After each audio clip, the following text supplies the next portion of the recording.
Welcome to the Riverside Project podcast. We are mobilizing Houston to empower families and transform generations. We hope these conversations will give you a greater understanding of the issues facing our community and inspire you to find your place along the river. Today we have Jesse Booher with us. Jesse is the Chief Operations Officer for DePelchin's Children's Center. In his role as COO, Jesse oversees a diverse array of programs ranging from child abuse prevention to foster care to residential services to adoption. Additionally, Jesse serves and facilitates strategic planning efforts, coordinates administrative projects, and helps to support DePelchin's community building efforts. Jesse has spent over 15 years in child welfare in a wide range of roles, including CPS investigator, data analyst, and program evaluator. He served as a consultant for child welfare nonprofits and is an advocate for systems change. Jesse, you have quite a resume. We're grateful that you're here today and spending your time with us. It is an honor to be here, Amber. Thank you for having me. I'm so glad, of course. Well, as we often start out, tell us a little bit about your journey getting into the child welfare space. Start off at the beginning. Actually getting into child welfare was an accident. It was not by design by any stretch of the imagination. I started my career in adult probation and did that for a few years.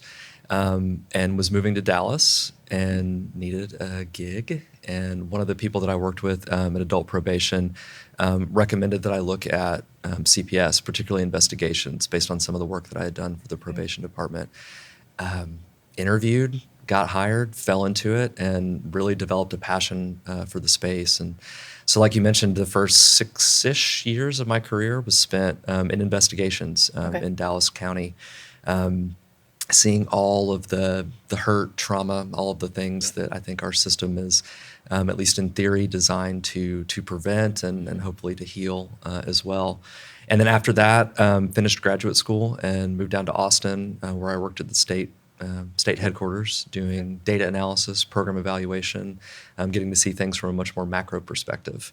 And then from there, like you very eloquently put when you read the resume, moved into kind of the advocacy space. And that's where I worked with a lot of child welfare nonprofits across the state, getting to see a lot of the diverse range of challenges that they encounter in different areas and the similar challenges that they encounter no matter where they are.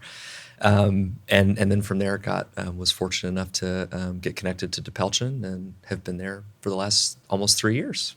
Okay. Yeah. So many people, unfortunately, often step out of this space. Yeah. It seems like there are, some hidden gems that actually stick here. They get connected, they stick around, and then they find themselves really making a big difference. So I appreciate you. I assume that was you calling me a gem, which I am grateful for. Take it if you want. I will. It's a great way to start our time together. Yeah. I'd love to hear more just about, what you've learned in those array of experiences. What have you learned from going on the CPS side? That's one specific area in this space that has a very specific viewpoint, and then shifting to more of a statewide organization, and then now in a private at DePelchin. Share a little bit about what you've learned in wearing those different hats and having those different experiences. Yeah, the perspective of each of those positions is very different because who you're focused on and kind of what you're focused on doing on any given day is very, very different. Yeah. But I think one of the things that I have found in all of my positions is the universality of dedication to child and family well-being. And I think that perspective gets lost with all of the challenges that we see in the system, all of the things that aren't working, all of the things that we want to improve. I think what we all can tend to forget, and that I have seen in every role that I've been in, is that the overwhelming majority of people that are in this to improve the lives of children and families. I've seen that too. And I think that no matter if you're coming from the state perspective, if you're coming from an advocacy perspective, if you're coming from a nonprofit perspective, that has been a consistent theme across the board. You kind of have to zoom out a little bit and see the whole array and be able to see outside of your current experience to actually see the person next to you and the work that they're doing. Absolutely. We've definitely seen that too. Share a little bit with DePelchin about DePelchin and your work there. I did not realize until fairly recently that DePelchin has been around for over 100 years. It has a really interesting history. Yeah. I read a little bit about the founder of DePelchin and how the work actually got started. Can you share a little bit about that story and Sure. just the trajectory of the organization? Yeah, Keziah Payne DePelchin is our founder. She was and is an extraordinary person. She took on all of the roles that you would want somebody kind of invested in your community to take on. She was a social worker, she was a nurse, she was a teacher, she was an advocate. She was also one of those people that did not see barriers. She just saw temporary setbacks that she was going to move ahead and move through. Yeah. And she was dedicated to really to the children and families of Houston. Unfortunately, her story ended early. She died fairly young, but her passion and her commitment to the community impacted the lives of so many people that her mission was carried forward by some more of the prominent families that were in Houston, and that created the kind of foundation for the establishment of the DePelchin Faith Home. Yeah. And so, like you mentioned, we've been around for now it's over 130 years. And again, if you kind of read and look into Keziah and DePelchin, you sort of track the history of Houston along with the development of the organization. So DePelchin has continued to evolve to meet the needs of the community. Obviously, at the beginning and kind of into our current operations, very much focused on foster care and adoption. But I would say over the last 20 or so years, have really begun to emphasize the prevention component of our work in this space. It is a very, very diverse set of programs that we offer. About half of our programming is prevention focused, and the other half is in that foster care and residential space. We're in the schools. We have family resource centers. While we were very much focused and are very much focused on Houston, about 10 or so years ago, our operations expanded, and we now do work in Central Texas, specifically in Austin and San Antonio, both on the prevention side and the foster care side. And then we have an operation up in Lubbock, which is doing foster care work. So it's been a remarkable journey. And it's one of the things that really drew me to DePelchin, and one of the things that I'm most proud of when I get an opportunity to speak about DePelchin, is that there's this universal recognition within our organization that we want to prevent child maltreatment wherever possible. And when not possible, we want to heal the maltreatment that has occurred, both for the child and the family. And I think our programming reflects that. Yeah, I see that. We see that as an organization. I think it speaks to that river that we talk about all the time. It's not enough to just get kids and families out, but we have to understand why they're there in the first place and start intervening upstream. And so I love that you guys take that holistic approach and that your programs and your people reflect that as well. They very much do. Absolutely. Well, one of the questions and one of the things that, of course, is a big issue, I wouldn't call it necessarily an issue right now, it's just a big conversation, is community-based care. Yeah. I've heard, of course, we talk about it all the time, just in our conversations and then in lots of different meetings. But we also, I see people talking about it on like Facebook groups, and it's just kind of like infusing into the community. And I'm hearing, different rumors and different misinformation. So can you share a little bit about what is community-based care and what is it intended to do? As people get more familiar, I think it'd be helpful for them to have a really good understanding and knowledge of it. Yeah, absolutely. First, kudos for you to still being engaged, to being able to engage with the world on social media. I'm out. I'm not very much, but the little that I do. But it's good to know that this topic is actually being discussed. It is. In I think more areas. it's where a lot of foster parents convene, and it's in Facebook groups. And I think that's also where, for good and the not as good, the information kind of just starts to swirl. And so anytime we can get resources out into that space, we do our best Good. to do so. I'm glad to hear that. Yeah, so community-based care is actually an effort that began in earnest, I would say, maybe 12 or so years ago.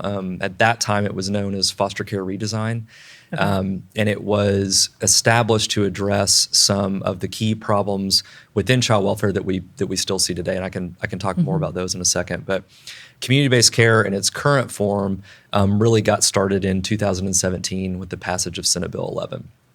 And the idea behind community-based care and the idea behind foster care redesign is that Texas, as a singular system, is impossible to run out of Austin. That communities really need to take ownership of the child and family well-being system, of prevention programming, of family therapy, family-based safety services, and of foster care and adoption. And that a one-size-fits-all approach is just not one that's going to work. Yeah. So that was kind of the theory behind it. That's the idea behind it. There's a lot more that goes into that. But basically, the way it is functioning and has functioned is that a single nonprofit would be in charge of the foster care and adoption services for a geographic area, for a region. In industry speak, they call that a catchment. So the state is divided into many different catchments. I think it's 14 or 15. Yeah. And a single nonprofit would be tasked with overseeing the service delivery for foster care and adoption in a given area.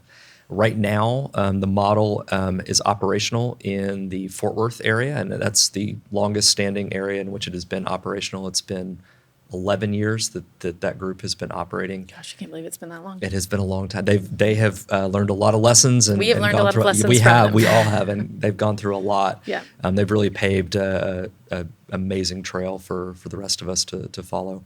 It's also operational in the Lubbock Amarillo area, Abilene, Wichita Falls, the donut of counties surrounding San Antonio. Tyler, Beaumont, and most recently, and then in the Dallas area as well.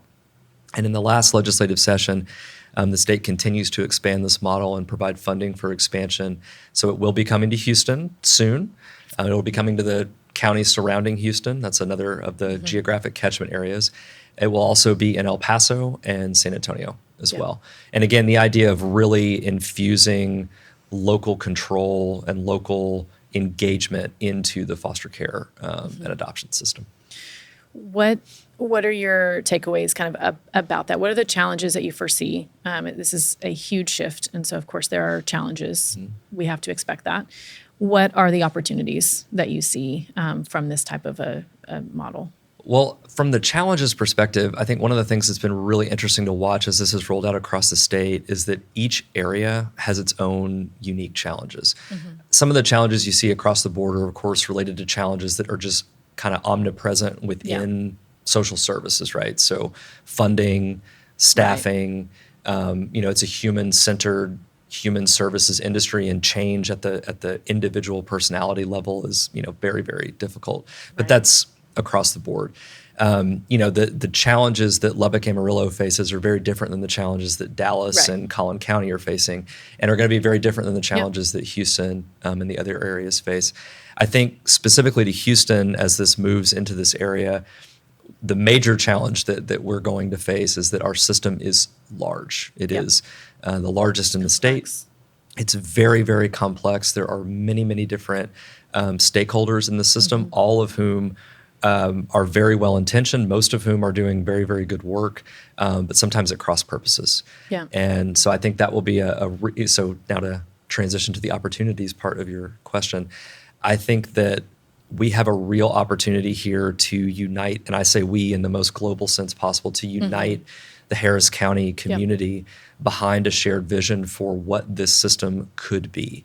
And community-based care is not perfect. If there was a perfect system for serving vulnerable and abused and neglected children, I think we would have come up with it by now. This is always going to be sort of an imperfect and flawed system. But the opportunity we have for true transformation and true systems change, that does not come along very often. And despite the fact that it is an imperfect vehicle, community-based care affords us the opportunity to really dive into what could be a transformational change for the children and families that we hope to serve.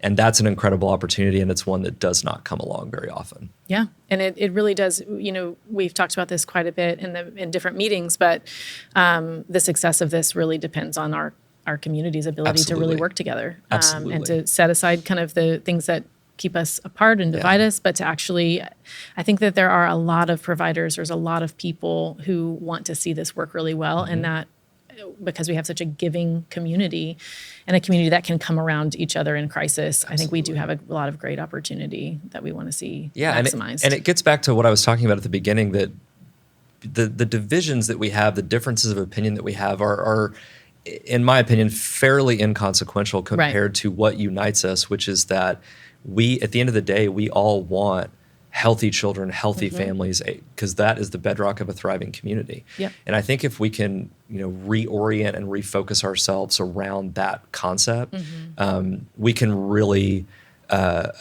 do some wonderful things in Harris County. And in the various roles that I've had, a lot of them, particularly recently, have been statewide and state focused. And one of the things that we used to say at the state when we were looking at just the data and the measures is so goes Harris, so goes Texas. Yeah. And I think that you can even take that one step further, and so goes Texas, so goes the country, when you're looking at, sort of the impact that a high functioning child welfare system could have. And that is another thing that I think makes the Harris County opportunity especially unique, is that we really could tip things in a way that would be incredible for child and family well-being. Yeah, absolutely. And going back to that picture again of the river, of course, we talk about it all the time, but it's also recognizing that I'm not the only person doing this work. Right. That there are actually people all along the river and multiple spots along the river who are all doing the same type of work. And so that aspect alone unifies us, but gets us toward a common vision and a common mission. And then I think an understanding too that all of those spots along the river are necessary and needed, at least right now. I mean, the idea that we will prevent, through prevention, our way out of child maltreatment it's a wonderful idea, but it's just not realistic. Right. And I think one of the things that we've talked about a lot is having a really strong prevention component to this alongside impactful and effective interventions. Right. And so when you talk about everybody along the river in multiple places, I think the recognition that is what we want to see is a powerful one. Yeah. And it's not even that there are people right in the water or on the side, but there are actually people behind us. There are foundations that are funding the work. There are people who are sending in reinforcements. There are training people that are providing all kinds of services and supports. And so there's really no limit to what our community can do in this space, whether they're a foster parent or not. It's so true. And it's one of the greatest strengths, I think, of the Harris County community. I said this in a conversation I was having around this time last year, actually. Harris County is remarkably generous. I mean, you mentioned the foundations and kind of the philanthropic support. There really is an army behind the child and family well-being model that we hope to create, and all of those people that are along the river. And I think making sure that we fully utilize the resources that are available to us will be critical as well. Yeah. Absolutely. We all have a role in that. And to maximize the work that's being done and the resources that we have. What else would you say, if you're talking kind of DePelchin's vision for, if you're looking at the next few years and what all of this could look like, what does a community-based care child welfare system look like if you had the ability to just snap your fingers and it became what you wanted it to be or what it looked like? Can you describe that? I can, but I want to caveat it by saying that I don't think that it should be DePelchin's vision, and I don't think it should be my vision. I really think that it should be something that the community is shared and united behind. Yeah, it's the only way it works. Absolutely. And so I think that we've had a lot of we have had a lot of discussions with lots of stakeholders through town halls, through smaller working group meetings, through one-on-one to kind of dive into just, let's forget about all the challenges and everything that we have to deal with, but what is it that we really want this to look like? How do we seize this moment, this opportunity for change that we actually have? And we've kind of, as a group, and I don't mean a group internal to DePelchin, I mean as a broader community, coalesced around a vision where we have this opportunity to transform the Harris County child welfare system into a child and family well-being model, and have one that emphasizes, like I mentioned earlier, prevention alongside intervention, that emphasizes the concepts of hope and resilience alongside being trauma-informed and trauma-aware, and then really grounds all of our work in this idea that thriving families, strong families, are the units in which children not only survive but thrive. And I think bringing all of that together, again, to tie it back to the beginning, into this idea that we're not just a child welfare system, but we are a model for building child and family well-being. Right. And so that's not my vision. That's not DePelchin's vision. That's the vision that we have really heard from the community building and community engagement work that we're doing. Yeah, and that I think it's easy when we're working in this space to only think about, like, we use words like prevention and we use words like intervention or restoration, but in the day-to-day, what that means is there are families that are struggling. That's right. There are kids who are in difficult circumstances and families who have not had the supports that they've needed to keep their kids safe or healthy or thriving, because sometimes they're not thriving either. And so I like that you kind of took it into the reality that what we're talking about when we use words like prevention is caring for families well and doing supports. It in a way that is very specific to that is family-centered, that is person-centered, that is not. I was in a presentation yesterday, and the presenter was talking about how the goals of the system are often in direct conflict with the goals of the family and the goals of the person. And I think that's a really powerful concept. And it was one that I was glad to hear, because it does, to your point, it does get to this idea of the blending of prevention and intervention, and an understanding that what a family needs along that river and along that continuum is going to look very, very different depending on the family and the child. And in a system, we want it to be kind of this black and white. This is prevention, this is intervention, this is restoration, this is a service, this is a program, this is a model that we build. And sometimes we miss talking to the people that we're actually trying to serve and saying, what is it that you need? Right. How do we help you to access that and help you to promote your own thriving in such a way that we're just guiding you towards what you need? Or even this idea that, like, not even like the focus on the services that you're talking about, but focusing on categorizing and boxing families into, oh, you need prevention services, or you need tertiary prevention services, or you need this, or you need that. And we lose that they might need a totality of things. They might need a combination of things, a braiding of things. And I think that's something, again, that we heard a lot in the work that we did in trying to kind of understand a vision for what we could transform this system into. And I think at its root, when you talk about collaboration and coordinating all of our services together, at the root are relationships. And it's people that are working across together the board. And across, relationships with one another who are doing the work and building those relationships. It sounds, so, soft or whatever you want to call it. I think it sounds aspirational. It's aspirational. That's what we're going to package it. We're not going to package it as, soft. Yeah, exactly. It's aspiring to things is challenging. It's true. And I think that those relationships, building those relationships with one another who are doing the work, building those relationships and listening to families, it builds this sense of trust that maybe you're doing a different program downstream or upstream, but we're in this together and I can trust you to do the work there while I do the work here, and it's going to impact everyone. And I want to speak to that trust. It was another word that came up a lot in the discussions that we had. And I think one of the ways that we've started to think through how to build that, because that isn't where it needs to be. No, it's earned. It is. And I think in order to build that trust and to earn it, we really have to start thinking of ourselves. This is a personal opinion, I think, as advocates, not as adversaries, where we're advocating for the success of each other's organizations. We're advocating for the success of the clients and families that we serve, even if they have done and been involved in terrible things. I think that moving from an adversarial model to an advocacy model is something that we heard a lot as well. Yeah. And I think that sort of begets the trust that you're talking about. Yeah.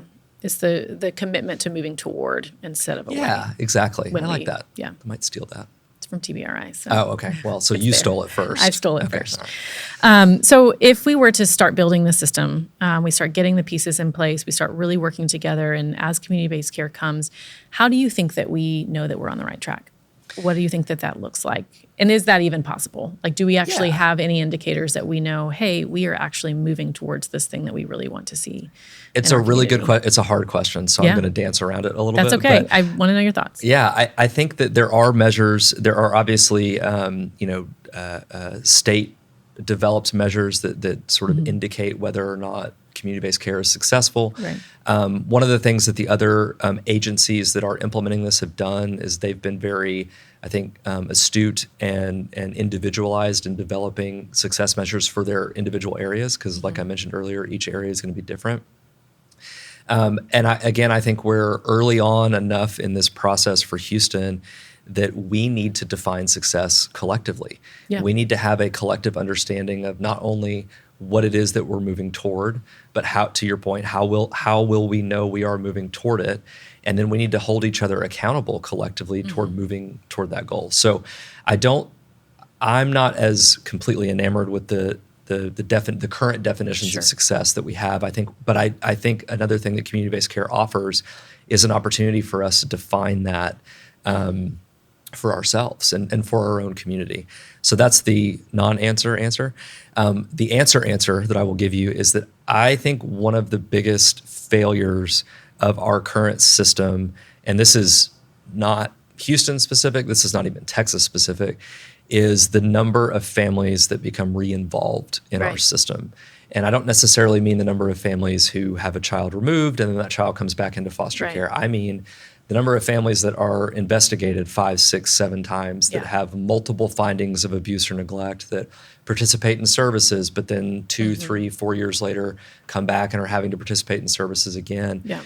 I think that the ultimate outcome that we would want to see is the first time you become involved with Right. the child and family well-being model that we're building is the last time that you become involved with it. No matter where along the river you become involved, if that is you have your child placed into foster care, the type of support, wrap-around, multi-pronged approach that we're given is tailored to you in a way that your child comes back home and that you are never involved in the system ever again. Yeah. And to me, that is the ultimate measure of success. But that's something we need to talk to the community about and make sure that we're united behind that. And then we drive everything that we do toward improving that metric. I remember when we first started the thought of creating an organization in this space, and I remember writing down on a piece of paper, what could it look like to create or to build a system where kids and families are stronger when they came out of it than when they came in. Because at the time, and even now, we struggle with that. We do struggle, but we have all the resources. It's just they're not accessing them, or they're not getting fully what they need in order to thrive. I think it's that. There definitely is an access issue, and I want to come back to the word access because I think it's really important. But I do think that if we were giving families what they needed to thrive, we wouldn't be seeing the measures that we're seeing. And so we're not, which means we need to re-examine what we're providing and how. Right. And I think that, again, as imperfect as it is, I think that community-based care really gives us an opportunity to ask that question and examine how we're doing it, why and where and with who. Yeah. The access piece is a really interesting one because I think that recently we have gotten away from the idea that a child and family well-being model is a social service and a social safety net. I think there is a sense that this is a system that has become highly invasive and not at all interested in improving the lives of children and families. I don't necessarily agree with that, but I do understand why that kind of thinking has emerged. And I think if we can get back to the idea that this is a social service, this is a safety net for vulnerable children and families that we want them to access when they need it, and that gets to the idea of the river, right, from prevention all the way through. Again, we really could create a model that leaves lasting positive change in the lives of children and families. Yeah, I think it's great. It's something aspirational, as you said before, to work towards and to actually move us in that direction. We talked a little bit about data in that conversation too, which we get to talk about a whole lot. You lead a data work group. We talk about data all the time and what data we need, what data we have at our disposal. How do you feel like, what role do you feel like data has in this space? I think there's ways that we use it that can be not helpful. There are ways that we can use it to be a great tool to help us understand our current circumstances and where we want to go. I think you just answered your own No, question. I That's think it. I did. Yeah, What are next your question. thoughts on that? And where specifically do you feel like it's maybe not helpful, and when it is? So I think that data is unhelpful when it is used as a tool to bludgeon. When it's, here's what's And wrong, it is you're at doing times. wrong. Right. We set a target, you need to serve Right. X number and you need to do it in Y way. And so no matter what the family needs or no matter what Yeah. the circumstances are, you're just kind of driving toward that specific data outcome. There has been, and of course I'm going to blank on the names of them, but I've read a few books in recent years sort of pushing back on the way in which our obsession with data and outputs has really negatively impacted a lot of industries, but social services specifically. I had a boss many years ago who I love and adore, and she used to say that data can tell you the what, it can't tell you the why, and it's not going to come up with the how. Right. And to me, that's where I think data proves to be the most useful, as telling us what is happening, or if we're going to get predictive with our data, which we have opportunities to, what is likely to happen in the future. But you're not going to get to a why that is going on, and you're certainly not going to get to a how until you bring in a more human element and a less quantitative element into that work. Yeah. Texas, a lot of people are have expressed frustration with sort of the data availability and the data quality that we have. Texas leads the nation in child welfare data. It is remarkable how much information is put out every month. I mean, on the public website for the Department of Family and Protective Services, I would say that 85% of data questions that I get, and since I used to be on the data team, I get a lot of them, I can answer with data that is publicly available. Yep. So in that sense, I actually think we're doing a really, really good job with our data in understanding, what the challenges are in the system and how the system is operating. How we use that to drive change, how we use that to improve, I think are things that are still lacking. Yeah, we've seen with just helping to shrink the problem down, I think it is one of the ways that it does.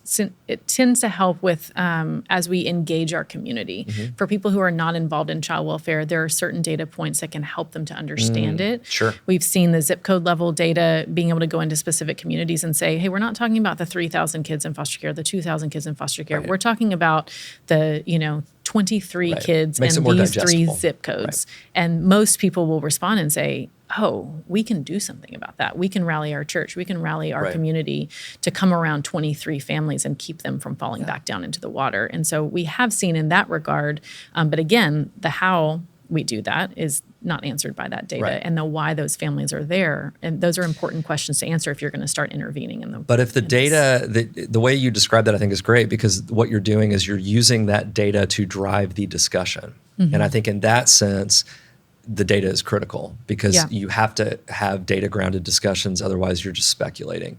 Right. And to that end, the other thing that I think the data has done that's really wonderful is that it has challenged sort of commonly held assumptions and narratives.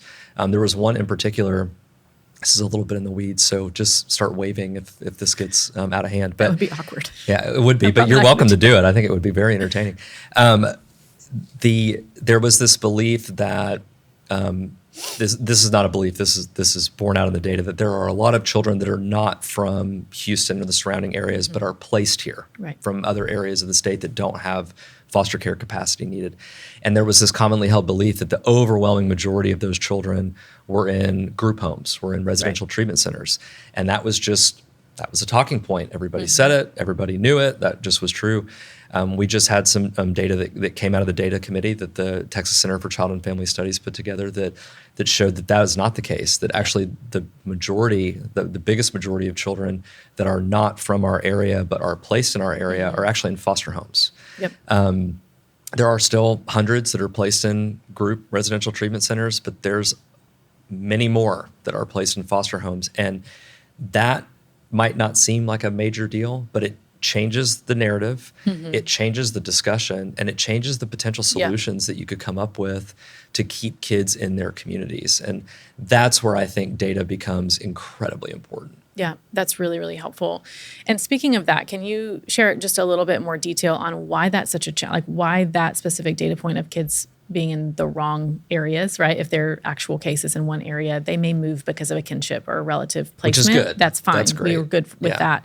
But why does that happen? And then why does that present such a challenge to them getting out of the water and finding stability?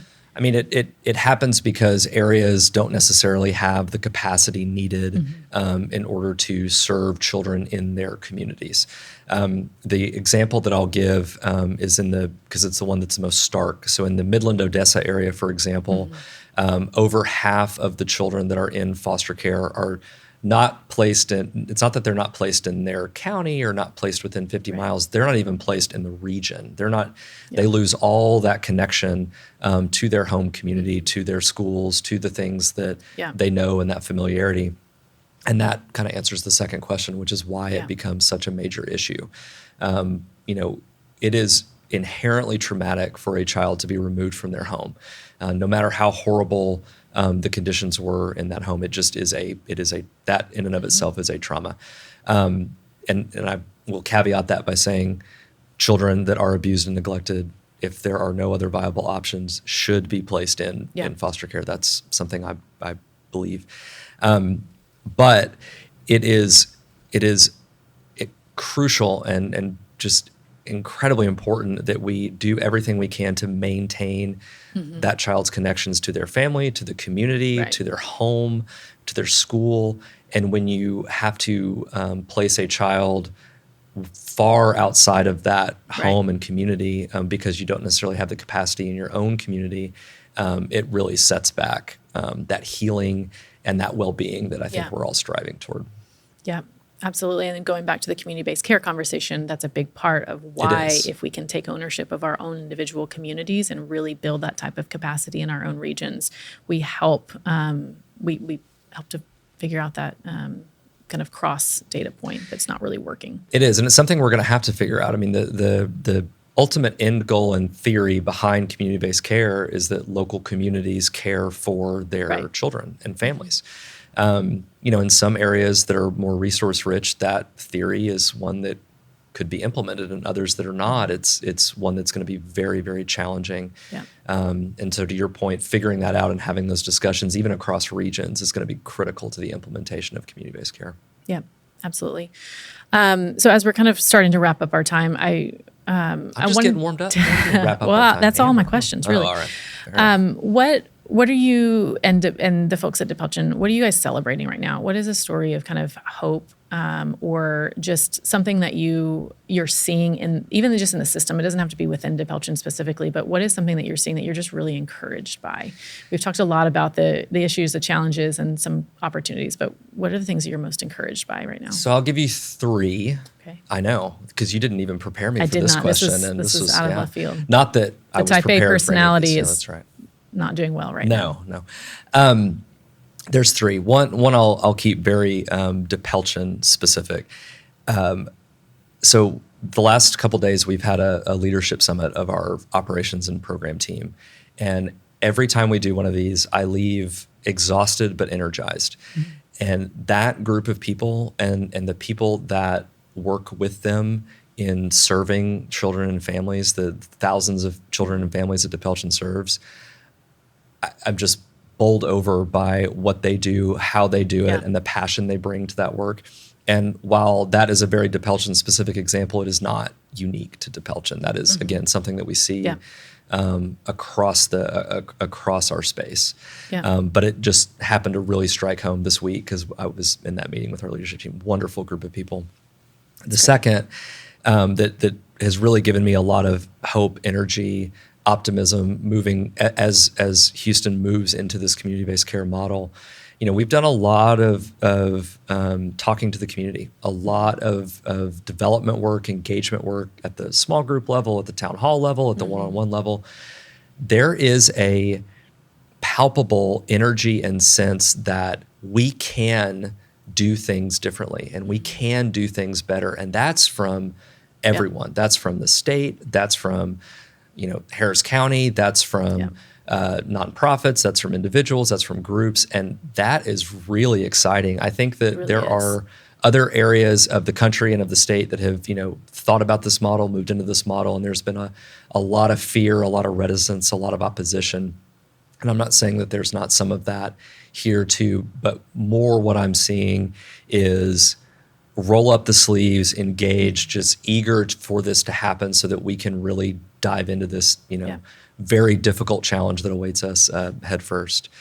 And then to that end, not just with the people in our space, but you keyed in on this earlier, the generosity and engagement of the philanthropic community in the child maltreatment space. Yeah. I haven't really seen anything like it. There are other communities in Texas that are extraordinarily generous and extraordinarily engaged, but the breadth and depth of it here feels different. Yeah. And that is a cause for celebration. I think that's a cause for a lot of excitement and optimism. That's great. And we definitely feel that, see that from our perspective as well. Yeah. Okay, so as we finish up our last 5 minutes, we typically go to last 5 questions that are a little bit more personal, a little bit more succinct, and just kind of rapid fire. All right, don't ramble. Got it. Yes. So number 1, you actually mentioned to me today that little Joan is turning 2. Yeah, my daughter turned 2 today. So fairly new parent. You're not a brand new parent anymore, No. but you're a new parent. What has been the most surprising thing about becoming a parent? So I'm going to answer that. I promise I won't ramble. A very concise answer. Or cry. You can't cry. I won't cry. No, I might later, but not right now. In the very unlikely event that she ever listens to this, happy birthday, Joni Baloney, first. There were 2 adages I was familiar with. The days are long, but the years fly by. Right. And then just the new gear of love that you kind of experience. But actually getting to see those 2 things play out in real time and feeling that in a very visceral way has been really incredible. That's awesome. Yeah. Okay, what's the most impactful book that you've read this year? And we share books fairly often, We back do. and forth. So Yeah, I'm although interested one of to the hear ones this you one. gave This me, I is- did giant eye roll you at. That's true. It was fine. It was probably I great. read it. I did read it. What's the most impactful book you've read this year? Empire of Pain, A Secret History of the Sackler Dynasty by an author named Patrick Radden Keefe. This is a book on the history of more or less the creation of the opioid crisis in America, with the Interesting. family that was not only responsible for the OxyContin crisis, but also the Valium crisis in the 60s and 70s, 50s, 60s, and 70s. Very interesting. Very interesting book, very impactful book. I also want to throw out a few movie recommendations Great. if I Take it can, away. just 3. Highly recommend Barbie. Probably one of the top 3 movies I saw all year. If you haven't seen it, Okay. amazing. You will cry. Okay. Calling it right I've now. not seen it yet. There's a movie on Netflix called They Clone Tyrone, which I would also highly recommend. Okay. Amazing title, equally It rhymes. wonderful movie. It does Helps. rhyme. It does. And then there was a movie that came out in the 90s that I saw for the first time called Fearless, starring Jeff Bridges and Rosie Perez, that did make me cry. And I would highly recommend that one as well. Okay. So, I one haven't book, read 3 or movies. seen any of those. Okay, So there you go. I have a list. Yeah. Number 3, what is something that people are generally surprised to find out about Jesse Booher? I am really into MMA. Okay. Watching it, doing it in my free time. I fight in my free time. I did not know that. Yeah, it is genuinely usually a surprising Okay. factor. Most people know about the running, but not the. So don't get in a fight with Jesse. I mean, you can. It's just not going to go well for, not ei- gonna for go well either for of you if us. you get in a Yeah, fight it won't with go well Jesse. for either of us. Yeah. Number 4, what is currently your favorite thing to listen to in the car? Are you silence? Audiobooks. Yeah, Okay. all audiobooks. Although I did share with you, this is not my favorite thing, but in order to keep the peace in the car, I did have to listen to Baby Shark for 90 straight minutes. And that was a real test of my mental fortitude. You're still here to It's tell about shocking. It is shocking. We're all still here, which is shocking. But audiobooks is my preferred. Okay. Yeah. Last thing, what are you most excited about in 2024? Mm. Coming up on a new year.